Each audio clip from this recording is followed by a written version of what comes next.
Dear students, जैसा कि अभी आपने कल देखा होगा नया सिलेबस जो आया है उसमें 14 चैप्टर तो आपके कोर्स में है और जो 15 चैप्टर है उसको हटाया गया है। यानी जो अभी अपना जो चल रहा है 15 चैप्टर राष्ट्रीय आय से संबंधित समुच्चय, उसको आपके कोर्स से हटा दिया गया है। ठीक है, इसलिए वो चैप्टर नहीं पढ़ करके अपन जो है उससे अगला चैप्टर पढ़ेंगे 16 जो चैप्टर है 16वां अध्याय राष्ट्रीय आय का मापन। ठीक है, तो हम इसको पढ़ेंगे राष्ट्रीय आय का मापन, चैप्टर नंबर 16।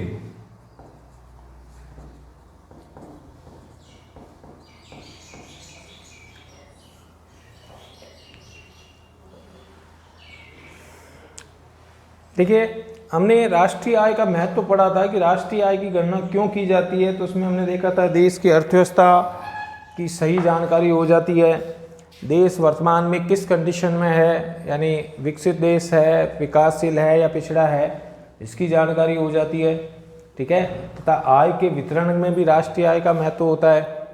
कौन सा सेक्टर अधिक आगे बढ़ रहा है, उद्योग का है, कृषि है, इसका भी हमें पता राष्ट्रीय आय की गणना से हो जाता है। ठीक है, तो राष्ट्रीय आय की गणना जो है वो एक अत्यंत कठिन कार्य है। और हमने आय का जो वर्तुल प्रवाह पढ़ा था उसमें हमने देखा था आय का वर्तुल कहो या चक्राकार प्रवाह कहो, उस प्रवाह में हमने देखा था कि किस प्रकार राष्ट्रीय आय जो है एक बंद अर्थव्यवस्था में राष्ट्रीय आय जो है वो परिवारों से फर्मों तक और फर्मों से परिवारों तक पहुंचती है। ठीक है, तो इसमें हमने ये भी पढ़ा था कि फर्मों का जो व्यय होता है, फर्मों का जो व्यय होता है वो किसकी आय होती है? परिवारों की आय होती है। ठीक है, तो हमने ये बात की थी कि फर्मों का व्यय क्या है। फर्म मजदूरी के रूप में जो है, क्योंकि उत्पादन के साधनों को, वही फर्मों में काम कौन करते हैं? उत्पादन के साधन करते हैं। ठीक है, तो श्रम को मजदूरी चुकाई जाती है, पूंजी को ब्याज के रूप में पैसा दिया जाता है। ठीक है, और आपके श्रम को जो है मजदूरी के रूप में दिया जाता है और भूमि को लगान या किराए के रूप में दिया जाता है। ठीक है, प्रबंधक को वेतन के रूप में दिया जाता है और क्रमशः जो बचेगा वो लाभ हानि। ठीक है, तो इन सब साधनों को चुकाने के बाद, यानी ये फर्मों का व्यय है, तो ये परिवारों के जो लोग सदस्य हैं वो इस आय को प्राप्त करते हैं, यानी ये परिवारों की आय है। ठीक है भाई, श्रमिक ही हैं, मजदूरी, श्रम फर्मों में मजदूरी करते हैं। ठीक है, और वो अपना पैसा बैंकों में या जहाँ कहीं भी निवेश करते हैं, इसके बदले उन्हें ब्याज मिलता है। परिवार ही हैं, अपनी बचत को निवेश करते हैं और निवेश से उन्हें ब्याज मिलता है। परिवार उसका जो लगान है, भूमि है, जितने भी लगान या किराए के रूप में आय प्राप्त करते हैं।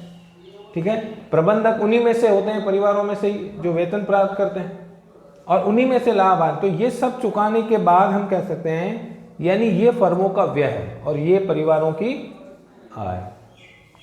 अब परिवार क्या करेंगे? परिवार उपभोक्ता होते हैं। परिवार किसी न किसी वस्तु का उपभोग करते हैं।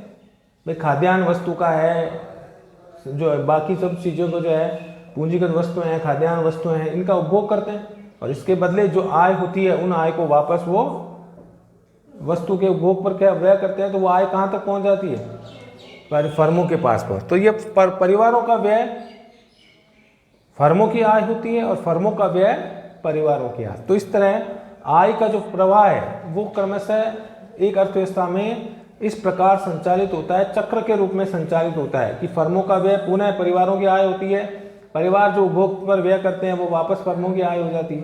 फिर ये वस्तु और सेवा का उत्पादन करेंगे और जो उत्पादन होगा उनको, उत्पादन के साधनों को पारिश्रमिक के रूप में चुकाएंगे, तो वापस आय परिवारों तक पहुँच जाएगी।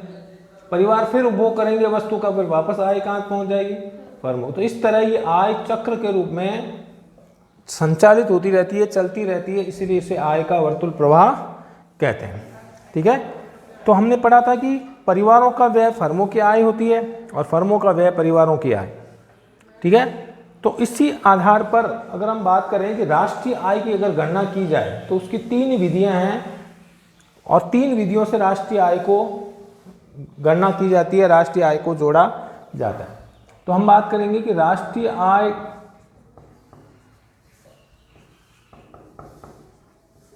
की गणना की विधियां कौन कौन सी है, किन किन विधियों से राष्ट्रीय आय की गणना की जाती है। राष्ट्रीय आय की गणना की विधियां कौन कौन सी हैं, ठीक है। तो राष्ट्रीय आय की गणना की 3 विधियां होती है। नंबर 1 उत्पादन विधि, उत्पाद विधि कह दो, उत्पादन विधि, या इस विधि को एक और नाम दिया जाता है, इसे मूल्य संवर्धन विधि कहते हैं। मूल्य संवर्धन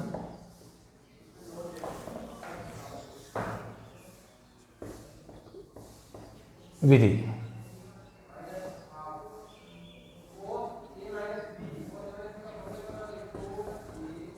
उत्पाद विधि कह दो या प्रोडक्शन मेथड कह दो, इंग्लिश में इसे प्रोडक्शन मेथड कहते हैं। प्रोडक्शन मेथड, उत्पाद विधि, ठीक है, उत्पादन विधि या मूल्य संवर्धन विधि। दूसरी है आय विधि,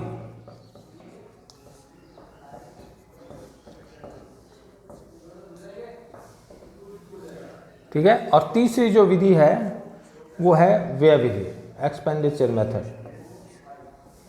व्यय विधि। तो ध्यान रखना है कि राष्ट्रीय आय की पूछा जाए, और ये इंपॉर्टेंट है, बड़ा प्रश्न इनसे बनेगा अब, क्योंकि 14वें पार्ट 15वें पार्ट से बड़े प्रश्न बनता था तो वो कोर्स से हट गया, इसलिए 16वें चैप्टर से आपके बड़ा प्रश्न बनेगा। इसलिए इन तीनों विधियों को में से कोई भी एक विधि पूछ ली जाए और वो बड़े प्रश्न 5 नंबर के आ सकते हैं। तो देखिए राष्ट्रीय आय की गणना की जो है पूछा जाए कि कौन कौन सी विधियाँ होती हैं, तो राष्ट्रीय आय की गणना की 3 विधियाँ होती है। नंबर 1 उत्पादन विधि, इसे मूल्य संवर्धन विधि भी कहते हैं, वैल्यू एडेड मेथड, ठीक है, वैल्यू एडेड मेथड भी कहते हैं या प्रोडक्शन मेथड भी कहते हैं, उत्पादन विधि। दूसरा आय विधि, जिसमें आय जोड़ी जाती है, जितनी भी आय जो है परिवार प्राप्त करते हैं उसको जोड़ा जाता है, और व्यय विधि में परिवारों के द्वारा किए गए व्यय को जोड़ा जाता है। तो आपको ये विधियां पढ़ते समय आपको आय के जो वर्तुल प्रवाह है उसको दिमाग में रखना है, ठीक है, कि उत्पादन विधि में क्या होता है, उत्पादन करने वाले कौन है, वस्तु का उत्पादन कौन करती है, फर्म है, तो फर्मों के व्यय को जोड़ा जाता है, फर्मों की जो आय होती है उनको जोड़ा जाता है, उत्पादन जितना होता है उसको जोड़ा जाता है। आय विधि, आय परिवारों के आय की जोड़ा जाता है, जो भी आय होती है, ठीक है, और व्यय विधि में उनके द्वारा किए गए व्यय को जोड़ा जाता है। तो तीनों विधियां एक दूसरे से जुड़ी हुई है, तीनों विधियों का एक दूसरे से अंतर संबंध होता है। अब अगर तीनों विधियों में से किसी भी विधि से आप राष्ट्रीय आय की गणना करो, राष्ट्रीय आय का मापन एक ही होगा, क्योंकि हमने बात की थी ना परिवारों का व्यय, फर्मों की आय होगी। तो अगर तीनों विधियों को हम एक एक करके अध्ययन करेंगे कि राष्ट्रीय आय की गणना की विधियां कौन कौन सी है। सबसे पहली जो विधि है, अगर हम बात करें उत्पाद विधि है,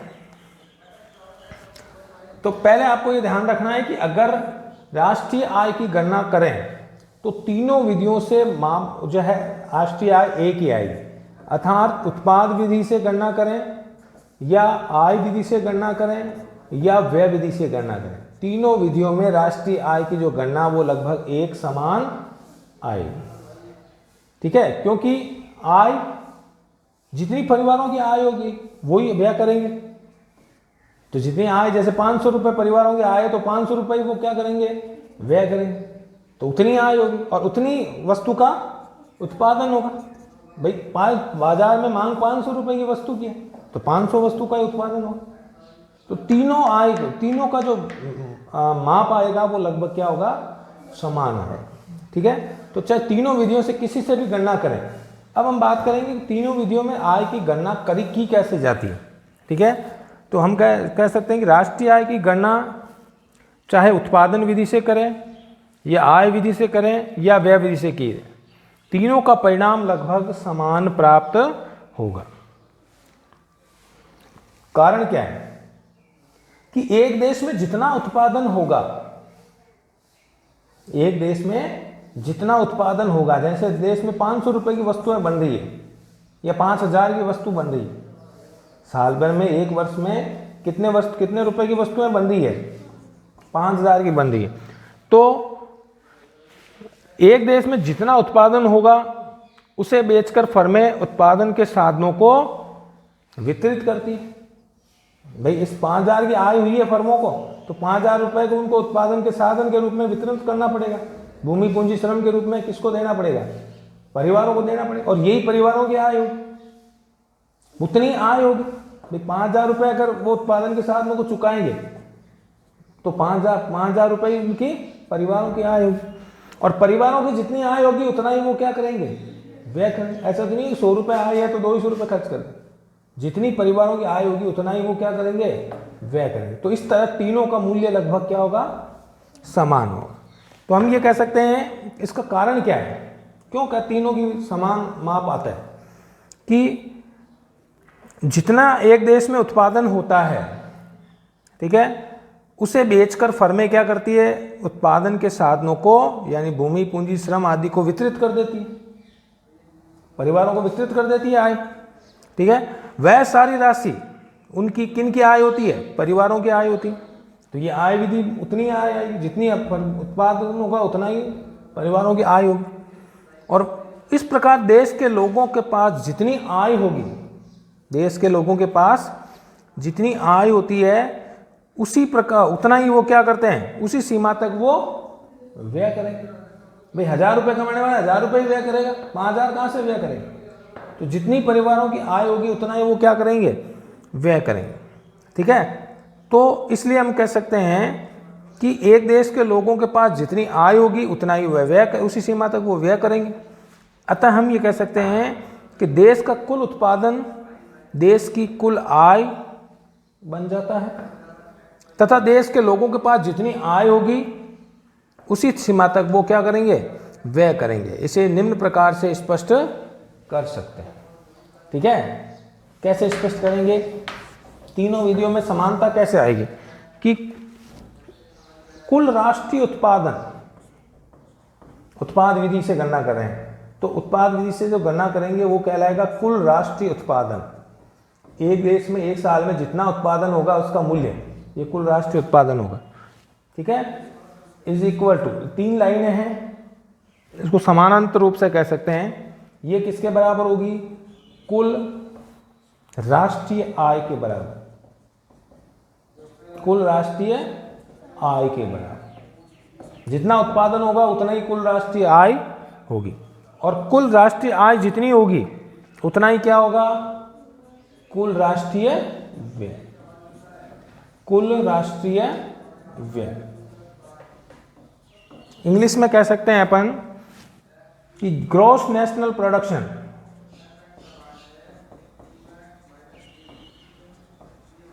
gross national production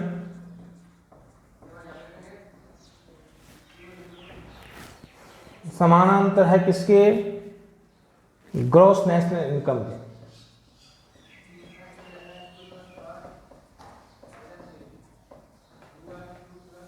gross national income, और ग्रॉस नेशनल इनकम किसके समानांतर होगी? Gross national expenditure.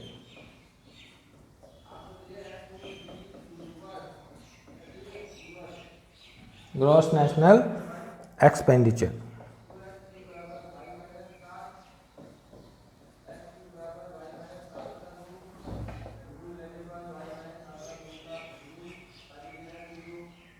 ठीक है, अर्थात जीएनपी इस समानांतर है जीएनआई के, ग्रॉस नेशनल इनकम के इस समानांतर है जीएनई के, ग्रॉस नेशनल एक्सपेंडिचर। अर्थात कुल उत्पादन उतना ही होगा जितनी कुल राष्ट्रीय आय होगी, और कुल राष्ट्रीय आय उतनी होगी जितना कुल राष्ट्रीय व्यय होगा। अर्थात तीनों विधियों का माप जो है लगभग समान आएगा, ठीक है। तो इसमें यानी किसी भी विधि से अगर गणना करें अपन तो तीनों का मूल्य क्या होगा?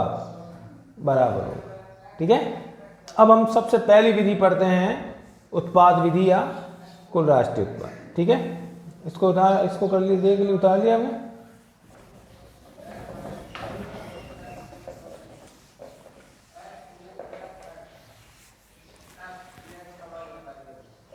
नंबर 1 पहला वह उत्पाद विधि या मूल्य संवर्धित विधि। उत्पाद विधि या मूल्य संवर्धित विधि, मूल्य संवर्धित विधि।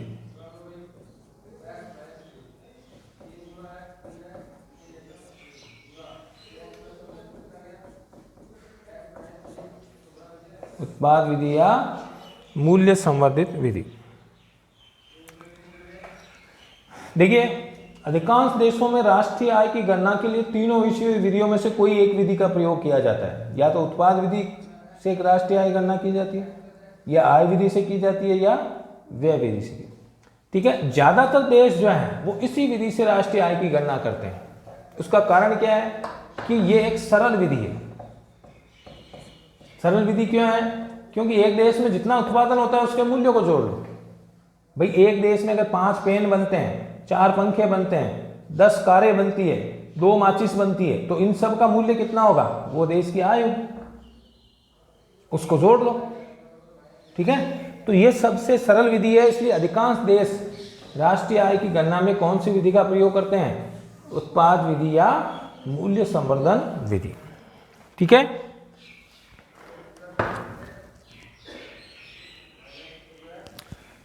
सिंपल सा इस विधि में कैसे, इसका अर्थ क्या होगा कि एक देश में एक जितनी वस्तुएं और सेवाओं का उत्पादन होता है, उन सभी अंतिम वस्तुओं और सेवाओं के मूल्यों को क्या कर दिया जाता है? जोड़ दिया जाता है। अंतिम वस्तुओं व सेवाओं के मूल्यों का योग कर दिया जाता है। जितनी भी अंतिम वस्तुओं और सेवाएं हैं, वस्तु मध्यवर्ती नहीं होनी चाहिए और कच्चे माल के रूप में नहीं होनी चाहिए। ठीक है, तो उसमें क्या कर दिया जाएगा इस विधि में? सिंपल सी विधि का अर्थ है कि इस विधि में एक देश में, एक वर्ष में, 2 शब्द याद रखना है आपको। एक देश में यानी एक अर्थव्यवस्था में, एक वर्ष में, एक साल में, एक वित्तीय वर्ष में राष्ट्रीय आय की गणना की जाती है। ठीक है, तो एक देश में एक वर्ष में जितनी भी अंतिम वस्तुओं और सेवाओं का उत्पादन होता है, ठीक है, सेवाओं के उत्पादन जो होता है, उस उत्पादन के मूल्यों को क्या कर दिया जाता है? जोड़ लिया जाता है। ठीक है, जैसे मैंने बताया था कि 5 पंखे, तो 100 रुपए के 5 पंखे बनते हैं, तो 500 रुपए के पंखे बने। 4 कूलर बने, 1000 रुपए का एक कूलर है, तो 4 कूलर 4000 रुपए। तो जितनी भी वस्तुएं, अब एक देश में कौन वस्तुओं का विभाजन कैसे करेंगे? एक तो कृषि उत्पादन जितना होता है उसको जोड़ लो। भाई, एक देश में एक साल में 3 फसलें या 2 फसलें होती है, रबी और खरीफ। जितना फसलों का उत्पादन होता है, कितना गेहूं उत्पादित हुआ, कितना मूंग हुआ, कितने चावल हुए, कितना गन्ना हुआ, कितना कपास हुआ, उन सब के कृषि उत्पादन के मूल्य को जोड़ लो। ठीक है, प्लस एक देश में जितने खनिज निकलते हैं एक साल में, लोहा, अयस्क, तांबा, जितने भी खनिज निकलते हैं उन खनिजों के मूल्य को जोड़। ठीक है, क्योंकि खनिज इसमें भी आएगा। प्लस इसके अलावा जितने उद्योग हैं, उनके उद्योगों के द्वारा उत्पादित वस्तुएं, वो अंतिम वस्तुएं, उनको जोड़। ठीक है, और प्लस जितनी भी सेवाएं हैं, एक देश में जितनी भी सेवाएं एक वर्ष में की जाती है, डॉक्टर, इंजीनियर, नर्स, सबके, उन सेवाओं के मूल्यों को जोड़, क्योंकि वो भी तो आय होती है। ठीक है, तो उन सब के मूल्यों को जोड़ लिया, उनके अंतिम वस्तुओं और सेवाओं के मूल्यों को योग कर लिया जाता है। तो एक देश में 3 ही क्षेत्रक होते हैं, प्राथमिक क्षेत्रक, द्वितीय क्षेत्रक और तृतीय क्षेत्रक। तो प्राथमिक क्षेत्रक में कितना खनिज और कृषि, ये सब जो प्राथमिक होते हैं वो प्राथमिक क्षेत्रक में आ जाएंगे। जितने भी उद्योग हैं वो सब किस में आ जाएंगे? वो द्वितीय क्षेत्र में आ जाएंगे। 11th में पढ़ा ना आपने। और जितनी भी सेवाएं हैं वो सब किस में आ जाएगी? तृतीय क्षेत्र। 3 प्रकार के होते हैं एक देश में, 3 ही क्षेत्रक होते हैं। तो तीनों क्षेत्रकों के मूल्यों को योग कर लिया जाए तो उससे एक अंतिम वस्तु और सेवाओं के मूल्य प्राप्त हो जाए। तो इस विधि में क्या किया जाता है? इस विधि में राष्ट्रीय आय की गणना के लिए देश में कृषि उत्पादन, खनिज, उद्योग और सेवा, इन क्षेत्र में उत्पादित अंतिम वस्तुओं और सेवाओं का योग कर लिया जाता है। ठीक है, तो इस विधि में राष्ट्रीय आय की गणना करने हेतु सेवाओं व वस्तुओं की कोई एक सूची बनाई जाती है। क्या कर दिया जाता है? एक लिस्ट बना दी जाती है, जितनी भी वस्तुएं और सेवाएं उत्पादित होती है एक साल में, उन सब की एक लिस्ट बनाई जाती है। उस सूची में प्रत्येक वस्तु और सेवा का नाम और उसकी उत्पादन मात्रा और बाजार में उसकी प्रचलित कीमत आदि का उल्लेख कर दिया जाता है। तो जितनी भी वस्तु और सेवाएं हैं, वस्तु है सेवाएं, उनकी एक सूची बनाई जाती है, उनकी एक लिस्ट बनाई जाती है। ठीक है, लिस्ट में क्या करेंगे, जैसे 1 नंबर पर है ये उत्पादित वस्तु और सेवाएं हैं, उत्पादित वस्तु या सेवा। ठीक है, उसकी मात्रा लिख दी जाती है कि कितनी मात्रा में उत्पादित होती है, 4 होती है। जैसे हम कहें कि यहाँ पर अगर पंखा है, अब पंखे की मात्रा कितनी है, 5। ठीक है, फिर उनका मूल्य, पंखे का मूल्य कितना है, एक पंखे का मूल्य 100 रुपये है। ठीक है, तो यहाँ पर उसका कुल योग लिख देंगे, तो 500 रुपये के क्या हुए, पंखे बने, है ना भाई। पंखा अंतिम रूप से तैयार है, अंतिम वस्तु है, तो उसकी मात्रा कितनी मात्रा में बन रहा है, वो 5 पंखे बन रहे हैं एक साल में। उन कितने, प्रत्येक पंखे का मूल्य कितना है, 100 रुपये, तो 5 पंखे बन रहे हैं, तो कुल मूल्य कितना हो गया, 500। तो इसी प्रकार एक पंखा बन रहा है। गेहूं का उत्पादन हो रहा है, जैसे गेहूं 20 रुपये किलो गेहूं है, ठीक है, और 100 किलो गेहूं बना उत्पादित हो रहा है, या 10 किलो गेहूं उत्पादित हो रहा है एक साल में। ठीक है, प्रत्येक 1 किलो गेहूं का मूल्य कितना है, 20 रुपये। इसका मतलब कितने रुपए के मूल्य के गेहूं बना, उत्पादन कितना हुआ, 200।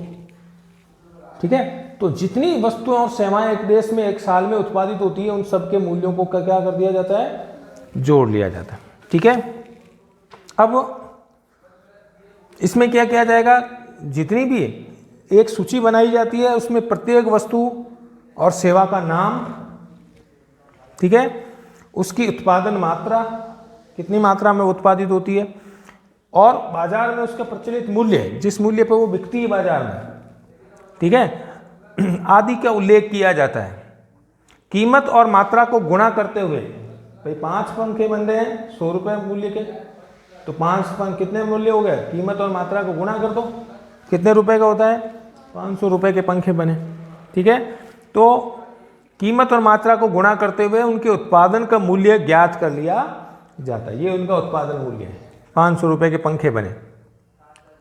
ठीक है, अतः सभी अंतिम वस्तुओं और सेवाओं के मूल्यों को क्या कर दिया जाता है, लास्ट में उनको क्या कर दिया जाता है, योग कर लिया जाता है, उनको जोड़ लिया जाता है, जिससे सकल राष्ट्रीय उत्पाद की गणना हो जाती है। तो जो योग आएगा वो क्या होगा, इसको ये क्या होगा, सकल राष्ट्रीय उत्पाद। इसी को क्या बोलेंगे, एक देश में एक साल में जितना उत्पाद होगा वो सकल राष्ट्रीय उत्पाद की गणना कर ली जाएगी।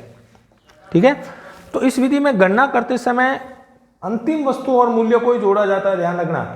मध्यवर्ती वस्तु और कच्चे माल के रूप में अगर जोड़ोगे, अर्धनिर्मित वस्तु या मध्यवर्ती वस्तु को अगर जोड़ोगे तो आपकी दोहरी गणना की समस्या उत्पन्न हो जाएगी, डबल काउंटिंग हो जाएगी। भाई गेहूं में जुड़ गया, आटे में भी जुड़ गया, ब्रेड में भी उसका मूल्य होगा। तो इसके लिए क्या किया जाता है, इसके लिए अंतिम वस्तु और सेवाओं के मूल्यों को ही जोड़ा जाता है। ठीक है, तो इस विधि में गणना करते समय अंतिम या मध्यवर्ती वस्तु या सेवाओं को राष्ट्रीय आय की गणना में सम्मिलित नहीं किया जाता। किस किस को सम्मिलित नहीं करेंगे, मध्यवर्ती वस्तु और अर्धनिर्मित वस्तु, आधी बनी हुई, अर्धनिर्मित में सारा कच्चा माल अर्धनिर्मित में आ जाएगा। ठीक है, उसके मूल्यों को नहीं जोड़ा जाता।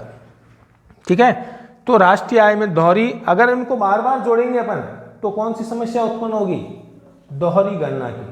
कौन सी समस्या उत्पन्न हो जाएगी, दोहरी गणना, और दोहरी गणना से फिर राष्ट्रीय आय का मूल्य बहुत ज़्यादा पहुंच जाएगा। ठीक है, तो इस तरह हम कह सकते हैं इस विधि में राष्ट्रीय आय की गणना करते समय अंतिम वस्तु और मूल्यों, सेवाओं के मूल्यों का योग किया जाता है, मध्यवर्ती या अर्धनिर्मित वस्तुओं का नहीं। ठीक है, इसीलिए इस विधि को क्या कहते हैं, मूल्य संवर्धित विधि। मूल्य संवर्धित मतलब केवल अंतिम वस्तुओं के मूल्य को ही निकाला जाता है, बीच में अगर मध्यवर्ती है तो उसको बाहर निकाल दिया जाएगा। अब इसमें एक समस्या उत्पन्न होती है, इस विधि की एक सबसे बड़ी समस्या क्या है, इस विधि की एक सबसे बड़ी समस्या है दोहरी गणना, डबल काउंटिंग। इस विधि की सबसे बड़ी समस्या क्या आती है? दोहरी गणना, कि दो बार गणना हो जाती है, दो बार या दो बार से ज्यादा गणना हो जाती है। तो उससे बचने के लिए क्या किया जाता है? मूल्य संवर्धित विधि का प्रयोग किया जाता है। ठीक है, तो राष्ट्रीय आय में दोहरी गणना से बचने के लिए क्या किया जाता है? उत्पाद विधि में राष्ट्रीय आय की गणना करते समय दोहरी गणना या भ्रामक गणना, भ्रामक मतलब भ्रम भी उत्पन्न हो जाता है, सीधा ये भ्रम उत्पन्न हो रहा है ना। गेहूं में किसान भी कहेगा कि मैंने 10 किलो गेहूं बनाया, और आटे वाला भी कहेगा साहब मैंने 10 किलो गेहूं बेचा। तो ये दोनों ही जोड़ रहे हैं ना इसमें मूल्य को, जबकि ये उत्पादन कर रहा है या ये कर रहा है। तो कहां पर जोड़ेंगे उसके मूल्य? उसके मूल्य को कहां पर जोड़ेंगे? जब वो अंतिम वस्तु उससे तैयार हो जाती है। अब उस 10 किलो गेहूं से अगर माना कि 5 ब्रेड बन रही है, 10 किलो गेहूं के मूल्य से 5 ब्रेड बन रही है, तो इसका मतलब हो गया कि एक ब्रेड अगर 50 रुपए में बिकती है तो 250 रुपए की ब्रेड हो जाए। इस 250 रुपए में सारे गेहूं का मूल्य और आटे का मूल्य दोनों ऑलरेडी क्या होंगे? जुड़े हुए। भाई समझ करो 20 रुपए मूल्य का गेहूं बन रहा है, 1 किलो गेहूं बनाया इसने, ठीक है। अब इसने 1 किलो आटा बना दिया, उससे मूल्य तो 20 रुपए का ही है। अब उसने आटे में 25, कल मैंने उसका पहले एग्जाम्पल भी दिया था, इसने आटे वाले ने क्या किया? 25 रुपए का बेच दिया। 1 किलो गेहूं खरीद के उसको पीस करके कितने में बेचा?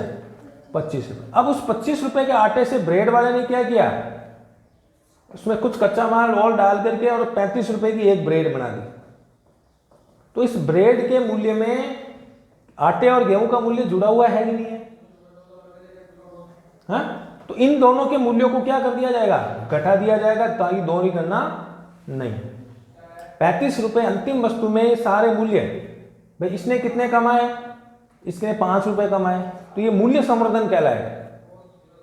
5 रुपए कमाए ना इसने, 20 रुपए का गेहूं खरीद करके 5 रुपए का आटा बना दिया, तो इसका मूल्य तो ऑलरेडी अंतिम प्रारंभिक मूल्य है ही है। 5 रुपए इसने कमाए और इसने 10 रुपए कमाए, तो अंतिम रूप मूल्य आ गया ना अपने आप ही 35 रुपए।